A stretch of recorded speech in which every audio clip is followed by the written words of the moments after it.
શ્રી પન્નાલાલ પટેલે લખી છે. તેમનું પૂરું નામ પન્નાલાલ નાનાલાલ પટેલ હતું. તેમનો જન્મ હાલ રાજસ્થાનમાં આવેલા માંડલી નામના ગામમાં થયો હતો. તેમના જન્મની ચોક્કસ તારીખ તો નથી મળી, પરંતુ ઈસવીસન 1912માં તેઓનો જન્મ થયો અને ઈસવીસન 1988માં તેમનું અવસાન થયું હતું.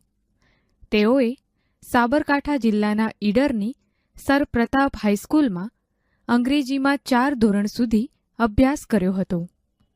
લેખક શ્રી પન્નાલાલ પટેલે વડામણા, મળેલા જીવ અને માનવીની ભવાઈ જેવી નવલકથાઓ લખી છે. તેમણે સુખ દુઃખના સાથી, વાત્રકને કાંઠે, ઓરતા જેવા વાર્તા સંગ્રહો આપ્યા છે. પન્નાલાલ પટેલ ગુજરાતી સાહિત્યના પ્રથમ પંક્તિના સર્જક તરીકે ઓળખાય છે. પન્નાલાલ પટેલે ગ્રામજીવનનું અદ્ભુત નિરૂપણ કર્યું છે. તેઓની સર્જન શક્તિને ધ્યાનમાં રાખી તેમને રણજીતરામ સુવર્ણચંદ્રક તથા ભારતીય જ્ઞાન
શ્રી પન્નાલાલ પટેલે લખી છે.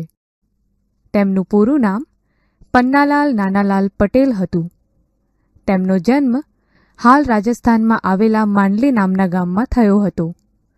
તેમના જન્મની ચોક્કસ તારીખ તો નથી મળી, પરંતુ ઈસવીસન 1912માં તેઓનો જન્મ થયો અને ઈસવીસન 1988માં તેમનું અવસાન થયું હતું. તેઓએ સાબરકાંઠા જિલ્લાના ઈડરની સર પ્રતાપ હાઈસ્કૂલમાં અંગ્રેજીમાં 4 ધોરણ સુધી અભ્યાસ કર્યો હતો. લેખક શ્રી પન્નાલાલ પટેલે વડામણા, મળેલા જીવ અને માનવીની ભવાઈ જેવી નવલકથાઓ લખી છે. તેમણે સુખ દુઃખના સાથી, વાત્રકને કાંઠે, ઓરતા જેવા વાર્તા સંગ્રહો આપ્યા છે. પન્નાલાલ પટેલ ગુજરાતી સાહિત્યના પ્રથમ પંક્તિના સર્જક તરીકે ઓળખાય છે. પન્નાલાલ પટેલે ગ્રામજીવનનું અદ્ભુત નિરૂપણ કર્યું છે. તેઓની સર્જન શક્તિને ધ્યાનમાં રાખી તેમને રણજીતરામ સુવર્ણચંદ્રક તથા ભારતીય જ્ઞાન